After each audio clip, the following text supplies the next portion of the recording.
All right, guys, welcome back to the Teach Speed Strength podcast. My name is John Evans. This is Isaiah Rivera. He is a 50.5-inch vertical, and I have roughly a 40 to 43-inch vertical, depending on the day. And in today's episode, we are going to be going over two very different squats with two very different goal outcomes for jumping higher. Real quick, if you're interested in jumping higher, go to teachspeedstrength.com and sign up. We currently are running a deal. Isaiah, would you like to elaborate? Yeah. If you click the link in the description or the pinned comment, you can sign up for our coaching. Or if you buy 6 months, you can get six free. Or if you want to do a 6 week challenge where you put a deposit down, you'll get it back if you complete the challenge. The choice is yours. The choice is yours. So yeah, let's get into it, Zay. Real quick, let's talk about. I actually pull the videos up first, Which and then one I'll do you kind of want to see describe it. first? Let's go to yours first. Do you have DOMs or are you gonna have mine? Can you see this? I can't see anything. No, you have to add it to the screen, brother. There we go. All righty. So you guys can see this if you're listening. It's Isaiah set up on the belt squat with the pins or the safety on the belt squat set up to about, what would you call that knee joint angle? Less than 90. It's a decent amount of knee Is flexion. so this is the point of maximum tension right here. It's probably like 110 at the Yeah. knee. And the hip is just, I mean, it's definitely above parallel for sure, but we're not necessarily going deeper because we're actually aiming for the angle that he's going to be jumping in and trying to generate tension at that position. And the reason why is because you only can, well, with strength training in general, specifically when it comes to starting strength or you're looking at isometric strength, which is one of the things we're focusing on here. Isometric meaning the muscle's the same length. He's has to generate tension in the muscle to overcome the mass of the resistance and then stand it up. So what we're trying to train here is that specific angle where he's amortizing. So amortization is the brief period, the brief isometric period between concentric and eccentric contractions in a stretch shortening cycle. So at this angle, Isaiah is trying to generate as much tension as possible isometrically, which is very specific to 2 foot jumping. And right now he's currently in his second mesocycle. The first one was volume. We're intensifying and actually getting more specific. So what that means is the weight has to go up and his reps are going to go down as a result. Sets are going to go up. And we're getting more specific by adding this in as kind of a way to increase the intramuscular force at, again, that very specific angle. So that's why he's doing this. Go ahead, Zay. We'll play this through a few times. So go ahead, talk about what this felt like for you. So when I did my first couple sets, I was setting up at the very bottom. I'll actually walk through the setup. It's a little awkward because I have to go in a full squat, set up the belt. And then what I was doing is I was essentially going from around here, and then I was just attacking the weight. So I was coming in with some upwards velocity, uh, not into the bar, but into tension. It's a Into the weird way to cable because describe it's a it. belt squat. Yeah, yeah. And yeah, I was just attacking the cable or the belt. I don't know what I was attacking. Um, which didn't feel right. Like I felt like the focus should be different. So I am paying for the highest ticket offering. I have John on speed dial. Uh, you got to get a 50 if you wanna Yeah, get you want to that. earn that right. Yeah, You gotta get a 50, or but I you pay for a very premium service that only two yeah people are on. yeah 10K a year. If you're willing to pay 10K a year, Yeah, you can email get that. support. But I called John and I was basically like, hey, should I attack it or should I like put some tension on the belt first and then drive it up? And then John told me to put some tension on it because that's how we're gonna work on the isometric RFD. When I'm attacking the weight, uh, I have a small stretch shortening cycle. So there's a small stretch shortening cycle going in there, and that's not the quality we're trying to improve. Yeah, and it's Um, essentially like you hit the weight and you can almost view it like a depth jump, right? Like you are generating momentum on the up phase. You're going to get to a point where you hit a stopping point. The muscle will probably stretch briefly, like very, very subtly, and you'll get a stretch shortening cycle out of that, and that'll help you lift it. You also have the initial momentum of your mass moving upwards as you hit it, which isn't the goal. Yeah. And then you can tell here, right there is when I put tension on the bar. It's very subtle. So Let's see if I you can. is this the set where you like you had pretension, or were you hitting it? This is where I had pretension. So So you were taking the slack out of it and then yeah, standing up. yeah. Let me see if I can. Right there. Okay, so now there's no tension. Look at them Here I quads put light up, tension baby. on the bar. So there's tension on there. And then I drive up. Yeah, which is exactly what Yeah. I wanted. So And yeah, working on those how it qualities. felt how it felt was completely different. Like this is 455. I was moving it like nothing when I was attacking the weight.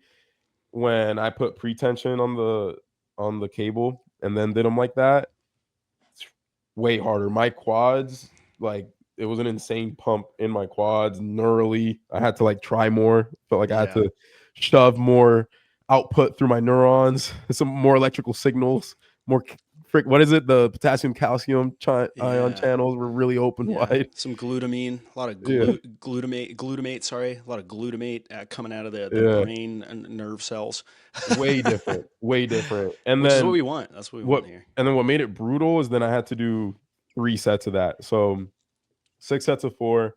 First 3 were building up to 455, and then I did 3 sets of 4 at 455.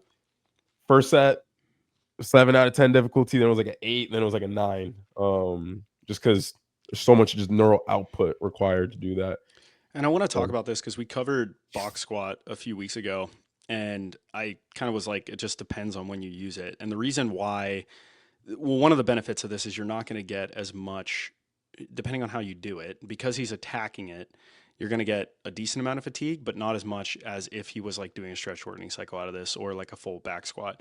So concentric conditions don't necessarily fatigue you quite as much. However, because he's loading that isometric condition quite a bit, we're moving up the force velocity curve and we're going towards higher forces. You're stronger isometrically than you are concentrically. So when he's putting tension into that briefly, you're in an isometric condition, so you can generate more force from that position, but he has to overcome the full inertia of the weight. So it's going to allow him to get higher neural activity, but it's also going to allow him to be more specific than he was last cycle, where we're doing just high volume, lower intensities. Yeah, there's an eccentric condition, but the weight is so light that it doesn't really matter. And then on top of that, what we'll do next month is we'll move even further up that curve. So we're going to move into higher force eccentric conditions. And that is a good transition into what Dom and I have been doing, which is another iteration of this. And so I saw someone comment about this, how when you're in elastic conditions, it's a little bit different how the musculotendinous unit works. What that basically means is you have a brief isometric period where the muscle and tendon are lengthening, or sorry, the muscle is the same length, but the tendon is lengthening. So I've talked about this extensively. It's pretty complex. We see this happen pretty frequently, but the whole muscular contraction is not like that. The ankle is angulating quite a bit. For example, in sprinting or jumping, the tendon can only lengthen like a few centimeters. So you're still going to get muscle lengthening. You're still going to get muscle shortening. So you want to work on both of them. And there's other benefits to doing eccentric types of overloading. So if you want to do you pull have that to up, add say, this to the screen, by the way? I I have do have to add this to the screen, correct. There we go. So here's Dom. And in this one, he's actually going 2 up, 1 down. So I have him standing up with, it looks like we have, so this is 135 plus 90. So 225 plus 90, 315. So Dom is standing up with 2 legs. And then what he's going to do is he's going to float the back leg behind him, put his tippy toe on the pad if he did it right. I haven't seen it yet. It looks like you removed it from the screen. Did you mean to remove that from the having screen, technical. Isaiah? It wasn't playing. We're going to try Can you again. add it back to the phone? Still nothing. So Let's pause this. Pause it real quick. So after some brief technical difficulties, we figured this out, I do believe. So this is Dom doing 2 up, 1 down. And I really like the stimulus because, like I said, it's moving up the force velocity curve. So you're going from, a cycle that Isaiah's in, which is more general, less specific, still specific, but not as specific, to something that Dom and I are doing that is very, very, very specific intramuscularly. So when you look at specificity. You can't just look at, does it look like the thing you're doing? You have to, it might be logical, but it might not be physiological. So for example, like, you could go put a barbell on your back and like go jump, but that's not necessarily going to have the same physiological loading as what you need to work on with something like this. So when you're doing an exercise like this, you're trying to mimic the kinetics and kinematics. Kinetics is forces. Kinematics is going to be essentially velocities, direction, etc. We're not focused as much on the kinematics here, but we are focused on the kinetics. So what that means is the forces on the ground are going to be very, very high, but even more so than kinetics, I would say we're actually very specific intramuscularly and physiologically. So that's the biomechanical side of it. It's not just the mechanics. We're also looking at the biology and what's happening intramuscularly. So in the muscle here, the muscle is lengthening, but it's getting more force on the down phase than you would be able to do on the up phase. And to get the maximum adaptation from this, you have to be essentially on a 4 count. We see this in research that if you don't have that 4 count, you're not going to get the ideal adaptations. So you won't have something like sarcomerogenesis happen, which is essentially you have more sarcomeres in series, so you can have faster shortening velocities. But what will happen is you will have higher neural outputs, and that is incredibly important. As Isaiah said, he felt like all his glutamate was coming out of his brain meat, and Yeah. that's what we want. So Dom he's doing a really good job here. If you look at the pad, you don't even see like a print from his foot. And that means he's essentially using all of his leg and using the hands to balance. He's probably also pushing up a little bit, but he's doing his best to push through. And you can see he's got the try hard face on. He's lowering it on that 4 count as slow as he possibly Yeah, he can. actually went heavier than this, by the way. I didn't record his heaviest set. How heavy did he So go? he had greens on each side.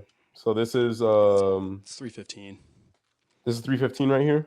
Yeah. So we went up to 365, Yeah. which is good. Oh, Yeah. so I I mean, actually did 415 for mine, not still 355. really Yeah. good. So yeah, you can see here, I would, this is good for Dom. Generally, I'd want guys to go a little bit deeper, but unilateral work tends to put a lot of pressure on the anterior part of the knee, so the patella will like push in really aggressively. Sometimes it's called PFP. Dom's interesting because he responds way better to full training loads. He does better when he's sprinting, he's doing general work, he is kind of pushing workloads up. It's very interesting. Most people aren't that way, but I'm actually a little bit like that, but Dom definitely is like that. So pushing up the intensity here, we're getting crazy intramuscular forces. We're getting crazy neural outputs from this. It's very specific because eccentric forces are one of the determinants for success in sprinting and jumping. You have to have an insane amount of dynamic knee strength. And to get that, you need very high eccentric strength and also isometric strength and concentric. But the break, you have to break before you do anything else in a jump. So if you can't break effectively, then you're not going to be able to have good propulsive forces. And it does vary depending on the person. Some people, there's a guy that follows a lot of our content. His name is slipping my mind at the moment, but I think his Instagram is Power and Prowess. And Yeah. he's doing research right now with force plates on standing vertical jumps, right? And what he's seeing is that some people are limited by braking forces. So on the descent and a counter movement jump, they're not going to generate very high forces. They're not going to brake very effectively. And then they might have a crazy propulsive phase. So they're concentrically very dominant. Other people that are really good at braking are going to have very high eccentric forces and then lower propulsive forces. Ideally, you want that whole curve to shift upwards. So you want a steeper climb on the eccentric, you want a higher peak on the eccentric, and then you want to see also a very high peak and steep curve on the concentric side. And then as that impulse goes up, then you're able to jump higher. Some people will have very steep curves and they don't have super high peaks, but the rate of force development is really high. That's someone like Luca. Like Luca can brake really effectively, and that's one of the things that makes him so good at change of direction, but he doesn't have quite the propulsive forces and he doesn't have the ability to generate a lot of impulse He actually over had a longer decent interval vertical when he wasn't like when he was younger. when he wasn't fat. Yeah. He was like East Bang when he was like 14. Damn. Yeah. Damn. There's videos like if you look up Luka Doncic dunking, like 14 years old, like you'll see it. Like he like goes like I think lob, like East Bay. Now he's on that GLP-1, baby. He's on that Yeah. Ozempic. So him and Zion have been looking way leaner. But yeah, that's the purpose of each of these. Isaiah's going to do something similar next cycle if he can stomach it. The problem is with Isaiah is he's so freaking strong that some of this stuff is higher risk. So for him to do something like that, he's got to be comfortable unilaterally. That's probably not going to happen. All right, so if we do bilateral, then he's going to have to be doing like 700 pounds because his eccentric strength is so stupid. And that's evident too when you watch him do depth jumps. Like Isaiah, you've done, what's the highest depth jump you've done? 60 inches. Verkoshansky is rolling over in his grave. Are you finding Luca right now? I actually was totally, I had it completely wrong. He's 14. He's doing like windmills and 360s and stuff. Still, it's Off pretty work. good, respectable. I'll share it. I'll share it for the culture. Yeah. So Just for the vibes. while he does this, in terms of like programming this, you would want to keep the pin squats in first and then do the eccentric squats later. You don't have to do it that way, but a 1-footer. Yeah. What is this? Look at him draining shots. Little 14-year-old Luca. What's he got here? Yeah, so he's got decent. I mean, he's what, like 6'7" here? It's probably like 6'5", maybe. He's huge. Doesn't jump very high, but he can dunk. And it looks like he likes dunking too, which is actually Yeah, he's like fascinating. doing trick dunks and stuff. Yeah, like he's having a dunk session. Yeah. I bet his knees didn't like that. But yeah, I don't really have too much else to add. Anything you want to say, Isaiah? Sets and reps here, I'd say pin squats, keep them under probably like between 5 and 8 sets, Oh, under I wasn't 5 to 6 tripping. reps. You found it? Oh, wait, Yeah. what? Let me share my screen again. Show that again. Run it back. Oh, wow. That's pretty good, actually. Yeah. At 14, look Yeah, at his that's alignment crazy. on the takeoff. What happened to him? Yeah, it's good. That's really good. Yeah. If only well, that's what happens when you go to the NBA, folks. Your vertical dies in a hole. And the reason why it dies is because the eccentric forces are really, really high. You know, Mike, and this is maybe something else I want to add, eccentric forces are what crush you. They are the thing that fatigues your nervous system more than anything else because they recruit more type 2 motor units than concentric, like exercises, dominant Yeah. exercises. And so accentuated eccentrics can be very effective. They can also make you really, really sore, but they also stiffen your tendons if you keep it under that 3 to 4 second range. We also know hypertrophy work does that too, but tendons respond to tension and time, and you can get more tension in eccentric forces, which is why they can be so effective for jumping higher. So you want to do them. The other thing I'd say too is if you do too many of these, you'll get slow. So you need to keep fast stuff in there still. So like Dom's doing power cleans right now. I'm doing power cleans, clean pulls. We're sprinting. We're still having jump sessions. You can't just do eccentrics and like jump higher. You will not. You will like negatives. Like you're not going to see a guy do negative bench press 500 pounds and then go throw the shot like infinitely far. You still need Yeah. those propulsive forces, like I was saying. So yeah, that's the podcast. If you guys have questions, leave it in the comment section below. If you're interested in coaching, click the link in our description. If we remember to pin a comment, which we will, we're definitely going to remember this time, then you can click that as well. All right, See you cool. guys. Go.